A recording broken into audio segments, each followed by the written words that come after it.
Genesis 39. So, it's a fair chunk of text. During the week, when Verity was putting the newsletter together, she sent me a text message saying, "Is it the whole chapter? Have some of the verses been left out?" I said, "No, it is the whole chapter." All right? So, here we go. Genesis 39, Joseph and Potiphar's wife. Now Joseph had been taken down to Egypt. Potiphar, an Egyptian, who was one of Pharaoh's officials, the captain of the guard, bought him from the Ishmaelites who had taken him there. The Lord was with Joseph so that he prospered, and he lived in the house of his Egyptian master. When his master saw that the Lord was with him, and that the Lord gave him success in everything he did, Joseph found favor in his eyes and became his attendant. Potiphar put him in charge of his household, and he entrusted to his care everything he owned. From the time he put him in charge of his household and of all that he owned, the Lord blessed the household of the Egyptian because of Joseph. The blessing of the Lord was on everything Potiphar had, both in the house and in the field. So Potiphar left everything he had in Joseph's care, with Joseph in charge. He did not concern himself with anything except for the food he ate. Now Joseph was well built and handsome. And after a while his master's wife took notice of Joseph and said, "Come to bed with me." But he refused. "With me in charge," he told her, "my master does not concern himself with anything in the house. Everything he owns, he has entrusted to my care. No one is greater in this house than I am. My master has withheld nothing from me except you, because you are his wife. How then could I do such a wicked thing and sin against God?" Though she spoke to Joseph day after day, he refused to go to bed with her or even to be with her. One day he went into the house to attend to his duties, and none of the household servants was in sight. She caught him by his cloak and said, "Come to bed with me." But he left his cloak in her hand and ran out of the house. When she saw that he had left his cloak in her hand and had run out of the house, she called her household servants. "Look," she said to them, "this Hebrew has been brought to us to make sport of us. He came in here to sleep with me, but I screamed. When he heard me scream for help, he left his cloak beside me and ran out of the house." She kept his cloak beside her until his master came home. Then she told him this story. "That Hebrew slave you brought us has come to me to make sport of me. But as soon as I screamed for help, he left his cloak beside me and ran out of the house." When his master heard the story his wife told him, saying, "This is how your slave treated me," he burned with anger. Joseph's master took him and put him in prison, the place where the king's prisoners were confined.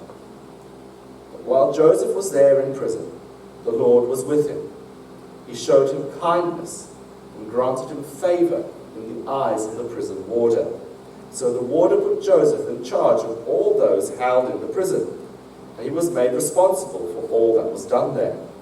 The warder paid no attention to anything under Joseph's care, because the Lord was with Joseph and gave him success in whatever he did.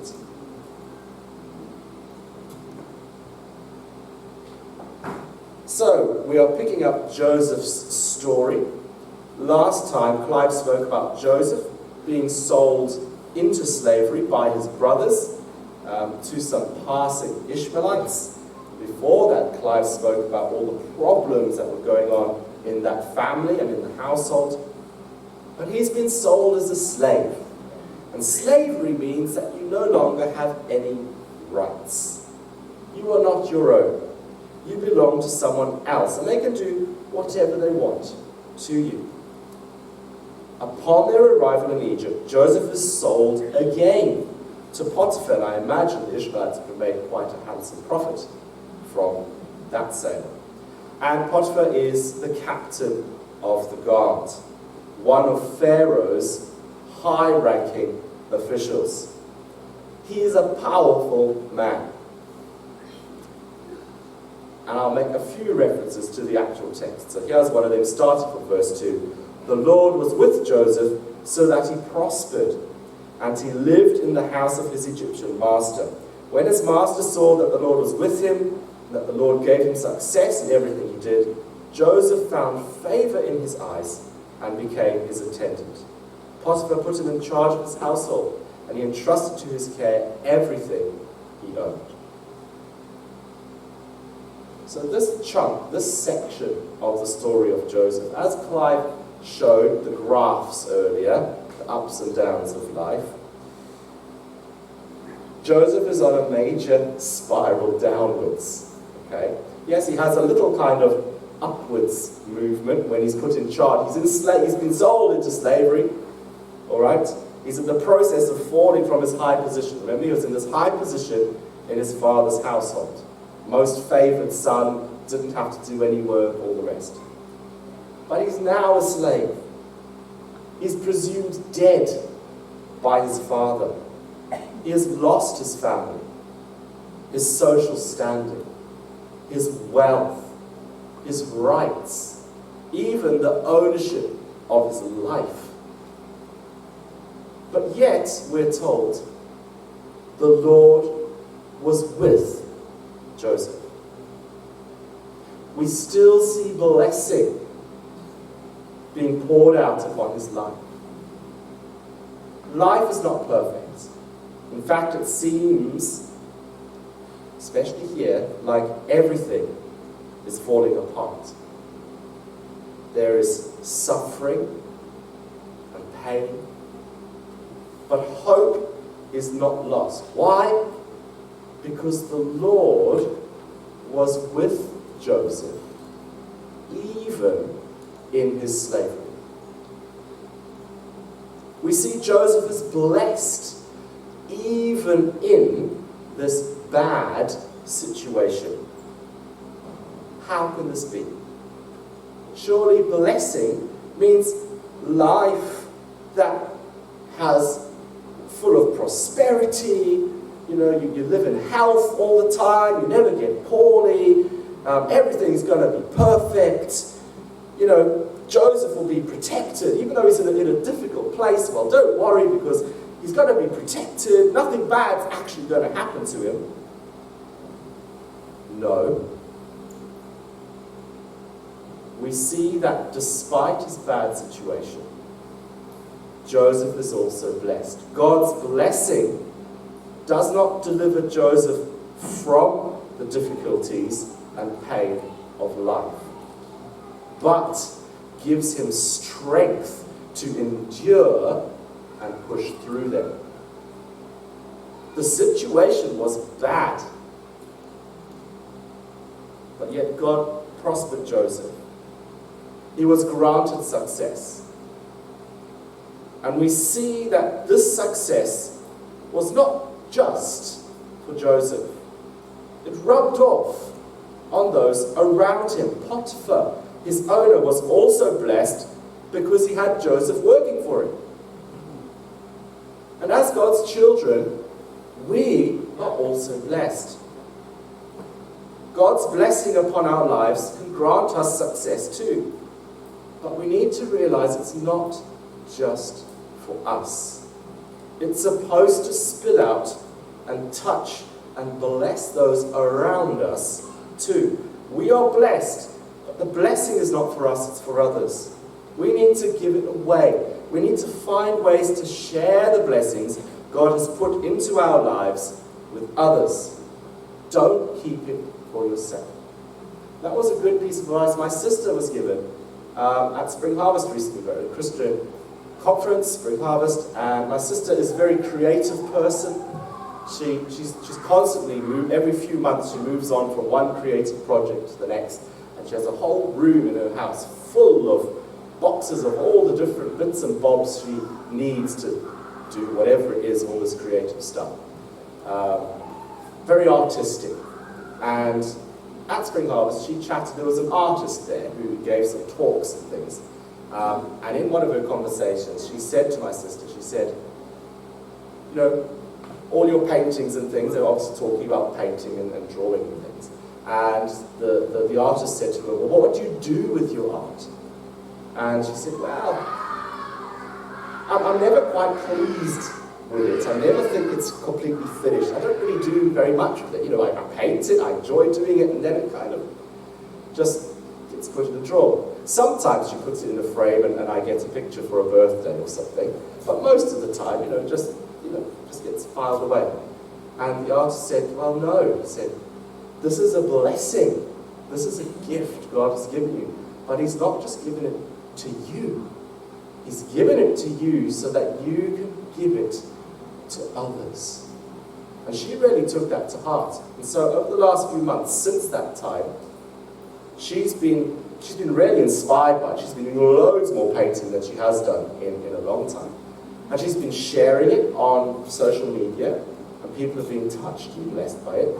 And she's also been praying and asking God, well, here's this picture, who is it for? And she's been giving these pictures and things to people in church who she feels God has been leading her to give the picture to.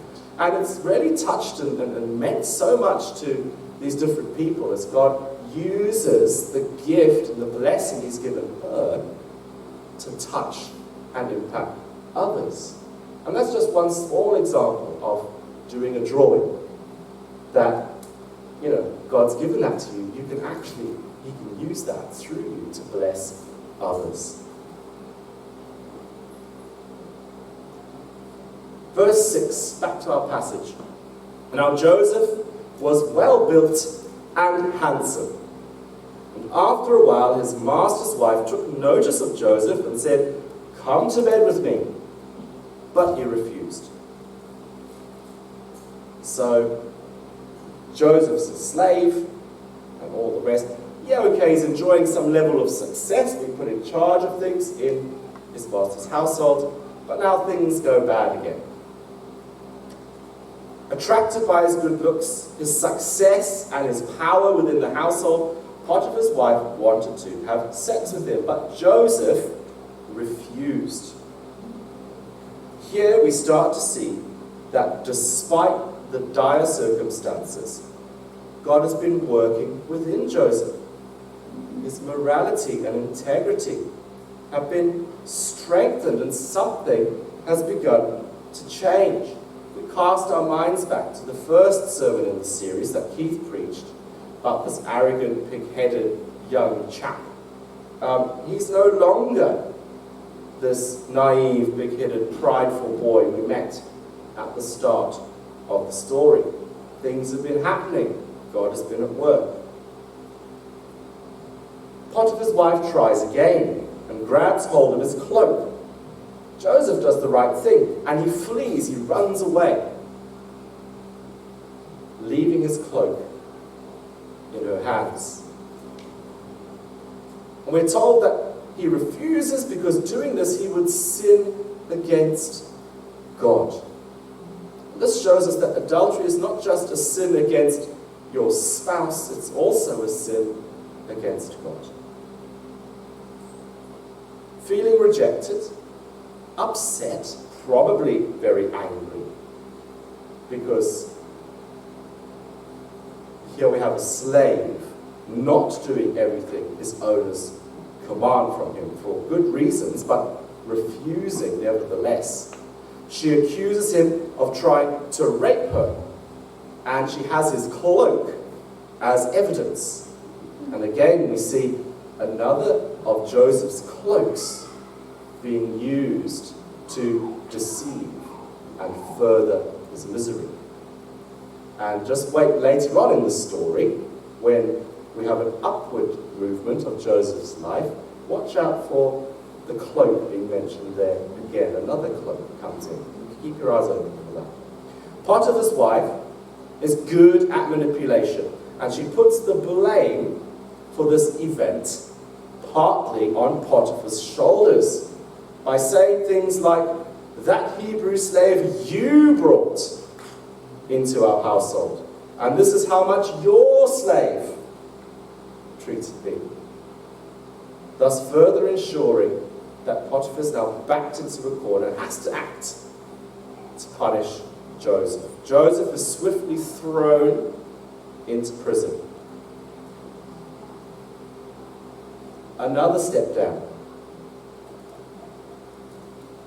But again, even though he's slipped further downwards in his life circumstances, he's hit rock bottom, rotting away in a jail, no prospect of release. We are told that in verse 21, the Lord was with him. He showed him kindness, granted him favor in the eyes of the prison warder.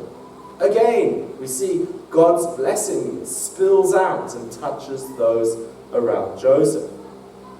The prison warder is greatly blessed because Joseph's there in his prison. Joseph is put in charge of the prison, and it was a success. So here we see Joseph, chosen and blessed by God, yet still going through pain and suffering, enduring false accusations and false witnesses coming against him and being imprisoned because of it. How many of us have been falsely accused? I have. Someone stole my identity a few years ago, just before lockdown, and registered a car in my name, and then didn't pay road tax. Thank you very much. So, the DVLA came after me to pay the fines, and I had to appear in court and everything. Eventually, I was found innocent, and the charges were dropped. But this wasn't the case for Joseph.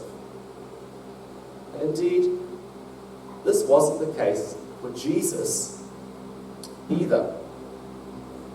Because, like Joseph, Jesus was also chosen and blessed by God. Jesus was God made human, yet we see even Jesus suffered. He experienced pain. He experienced rejection. He suffered grief, disappointment. He too endured false accusations and had false witnesses come against him after he was arrested in the Garden of Gethsemane. And this is what led to his torture and his death on the cross. Yet even then, God was with Jesus right up until his death on the cross. We are told that at that point, Jesus cries out, "Why have you forsaken me?" In Mark 15:33, it says, "At noon, darkness came over the whole land until 3 in the afternoon. And at 3 in the afternoon, Jesus cried out in a loud voice, 'Eloi, Eloi, lema sabachthani,' which means, my God, why have you forsaken me? Why have you abandoned me? Why have you left me?" Here we see Jesus in extreme anguish as he is separated from God, as the sin of the world was poured out upon Jesus in that moment. My sin, your sin, the sin of every person who ever was and is to come. Jesus took our sin upon himself to be our sacrifice, to pay the ultimate price for our sin, so we could be set free from its power and be restored in our relationship with God. This relationship that was broken and lost when Adam and Eve first sinned against God. Jesus' sacrifice breaks the curse of sin, which is an eternal death and separation from God. Because you see, God is pure. God is holy. He cannot look upon sin. So at that moment, God's presence left Jesus. Shortly after this, we are told that Jesus died. The final sacrifice was complete. It was done. It was finished. But what does this have to do with us?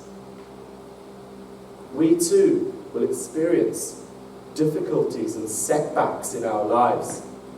Yes, we love Jesus, but this does not exclude us from pain and suffering.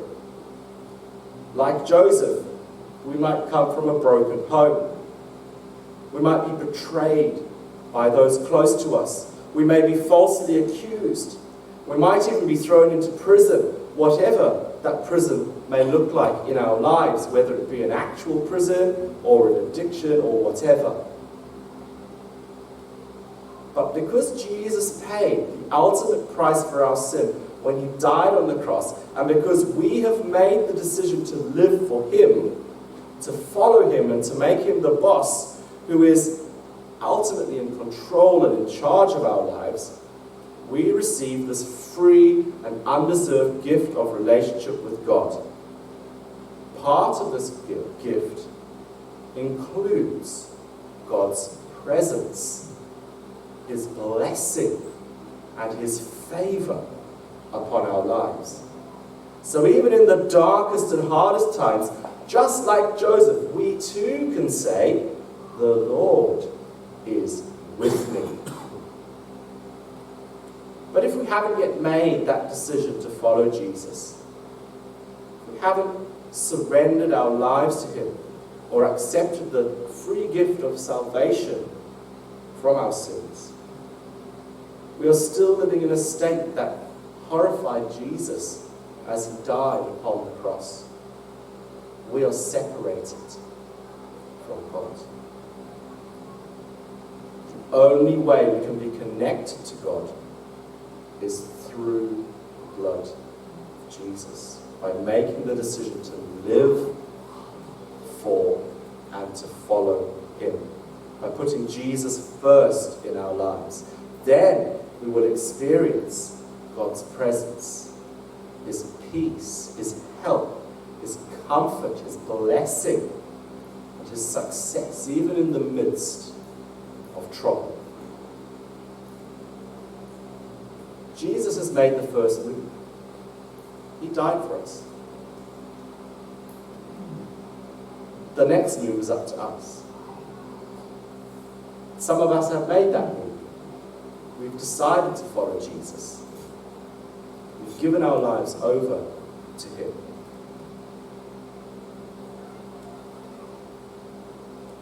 But some of us have not.